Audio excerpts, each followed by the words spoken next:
Salut mes nakamas, c'est le Doc, j'espère que vous allez bien. Bienvenue pour le retour des critiques analyses d'épisodes. Enfin, on va pas faire une critique analyse d'épisodes en tant que tel aujourd'hui. On va plutôt faire un petit bilan du début de cet arc Wano Kuni en animation. Savoir si la Toei ne nous a pas menti en nous disant justement que l'arc Wano Kuni, ça va être un truc absolument gigantesque, absolument génial, qui vont faire des efforts, que ça ne sera pas un truc totalement merdique comme on a eu le droit avec la rêverie et ces putains de flashback de merde. Oui, je suis vulgaire, mais franchement cet arc Wano Kuni, enfin cet arc rêverie, n'en méritait pas moins vu le travail qu'a fait la Toei. Cette vidéo va être un petit peu un bilan de ce début d'arc Wano Kuni. Concrètement, qu'est-ce qu'on a eu? Eh bien, on a eu 8 épisodes du 892 jusqu'au 899. Cependant, parmi ces 8 épisodes, il y en avait deux de fillers, le 895 et le 896. D'ailleurs, que je n'ai pas regardé, dites-le moi dans les commentaires si ces deux épisodes fillers étaient bons. Ils servaient d'introduire le film Stampede, et petite parenthèse là-dessus,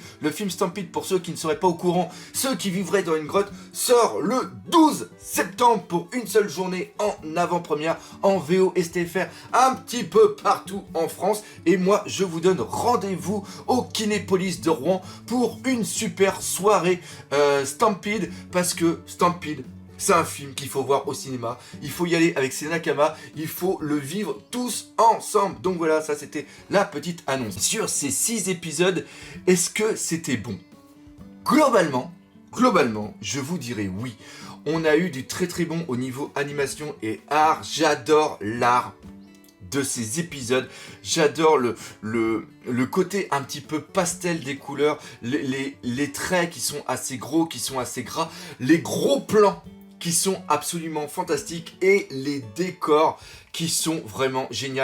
Ça nous dépayse, c'est vraiment quelque chose qu'on attendait, ça donne vie au manga.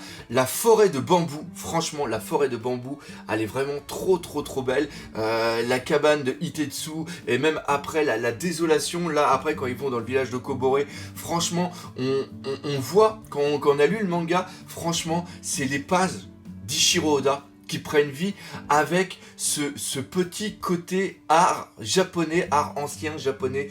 On va pas se mentir, il y a des épisodes qui étaient quand même assez moyens. On va parler par exemple du 898 qui était un petit peu long dans la longueur. D'ailleurs, parlons de longueur, on est comme sur l'arc de la rêverie, c'est-à-dire que contrairement à ce qu'on avait eu au niveau de Toadland, c'est-à-dire qu'un épisode égale un chapitre, là on est sur un épisode égale, allez, les 2/3 d'un chapitre, mais ça avance bien. C'est-à-dire qu'il rajoute des petits trucs à droite et à gauche, mais concrètement, là, je viens de me retaper les 3 derniers épisodes, c'est-à-dire le 97, le 98 et le 99, et j'ai encore une fois pris du plaisir à les regarder. Et pourquoi je prends du plaisir à les regarder malgré le fait que je connaisse l'histoire? Tout simplement parce qu'il y a ces choses qui font le succès de One Piece, c'est-à-dire l'humour d'Ichiro Oda qui est très bien retranscrit, la rencontre entre Zoro et Luffy, c'est quelque chose qui était vraiment excellent. Quand tu vois le regard de Luffy, le regard de Zoro, on voit que c'est deux potes qui se sont pas vus depuis un bout de temps et qui se retrouvent. Quand t'as Luffy qui vient serrer Zoro dans ses bras et qui est à 2 doigts de l'étouffer, ça fait plaisir.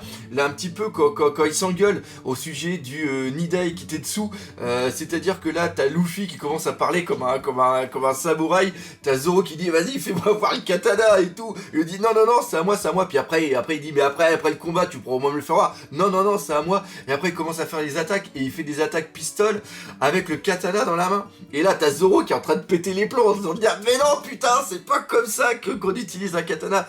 Et cette action, cette interaction qu'il y a entre les deux, eh bien, ça nous fait rire. Pareil, quand tu vois Luffy qui part avec Otama, et qui a Itetsu qui court derrière pour expliquer un petit peu aussi les katanas et tout ça, puis qu'on a absolument rien à battre, ou même les yeux de Luffy quand il voit le katana tout en haut, c'est des choses qu'on ne voit pas dans le manga, mais qu'Ichiro Oda aurait parfaitement pu dessiner s'il avait le temps. Parce que c'est ça le problème, c'est que Ichiro Oda, vu l'histoire qu'il raconte et vu tout ce qu'il a encore à raconter, il peut pas se permettre à mettre des détails. Et c'est ça C'est ça qu'on demande à la Toei, c'est ça qu'on demande justement à ce studio, à One Piece, au niveau animation, au niveau épisode, c'est qu'il garde cet esprit One Piecien et qu'il nous fasse encore plus vivre l'aventure. Et c'est ce qu'on a. L'avantage aussi de l'anime, c'est tout simplement les combats. Le combat qu'il y a entre Zoro et Hawkins, il est absolument dingue. Même s'il tire un petit peu en longueur, même s'il y a des choses qui apparaissent et qui semblent un petit peu bizarres, quand par exemple, là j'ai repris le manga pour dire, mais est-ce que Ichiroda il l'avait dessiné sans qu'on le voit? Là, quand tu vois Zoro qui gonfle ses muscles, enfin il gonfle ses biceps surtout, mais le reste des bras il est toujours aussi petit et on a l'impression qu'il se transforme en Chopper. Tu sais, Chopper quand il fait le heavy point, quand il grossit ses biceps, et là on le voit. Et Zoro quand il fait son combat comme ça, ça fait un petit peu bizarre. Donc ça c'est peut-être quelque chose qu'ils ont rajouté mais qu'ils auraient peut-être dû faire autrement. Par contre le fait qu'on ait plus de passes d'armes ou qu'on ait Hawkins qui explique vraiment bien son pouvoir, c'est quelque chose qui est bon, parce que dans le manga c'était un petit peu ellipsé. Shiroda dans son manga, au niveau des combats, il va très très vite. Et d'ailleurs, quand on voit le combat qu'il y a eu entre Hawkins et Zoro, les futurs combats qu'il va y avoir, j'ai déjà le kiki tout dur, je vais te dire.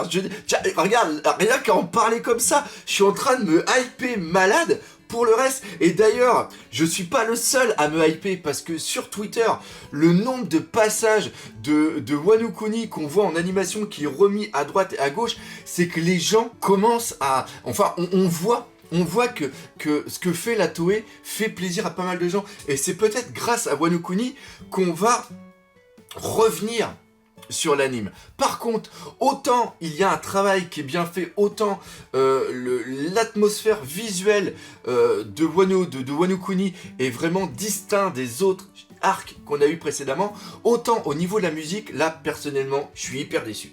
Pourtant, on a les milieux d'épisodes qui sont assez excellents. C'est-à-dire qu'on a les musiques qu'on connaît qui sont style à chacun des personnages. Par exemple, Luffy et Zoro, qui sont les deux qu'on revoit tout le temps. Et ils ont été refaits de façon type musique traditionnelle japonaise. On a même le petit coup de tambour, ça c'est un nom vraiment typique. Ça, et ben... c'est quelque chose qui manque. Pourtant, dans le premier épisode de Wano Kuni, quand il monte la cascade, on avait vraiment cette musique au shamisen qui était excellente, qui était là, et ça donnait l'espoir.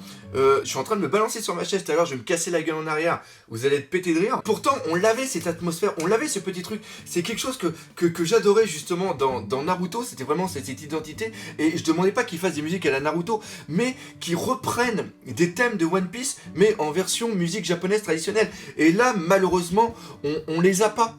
C'est ça, franchement, si c'est le gros défaut qu'il y a au niveau de la Toei, c'est qu'il n'ait pas fait de nouvelles musiques, parce que putain de sa mère hypopète,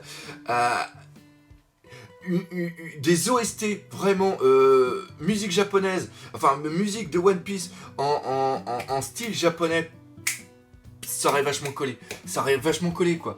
Donc voilà ce qu'il y a à dire. Il y a énormément d'espoir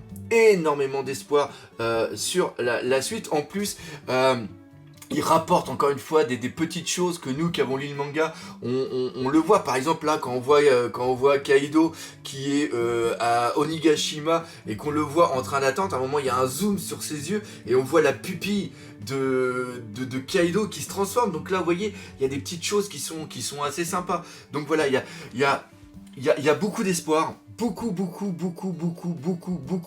d'espoir. Bref, vous qui ne faites que regarder l'anime, dites-moi dans les commentaires comment vous sentez ce début d'arc Wano Kuni. Ceux qui, comme moi, lisent aussi le manga et continuent de regarder l'anime, dites-moi si vous avez trippé. Ceux qui ne trippent pas du tout et qui disent que c'est de la merde, eh bien dites-le dans les commentaires, mais dites-le de façon constructive, s'il vous plaît.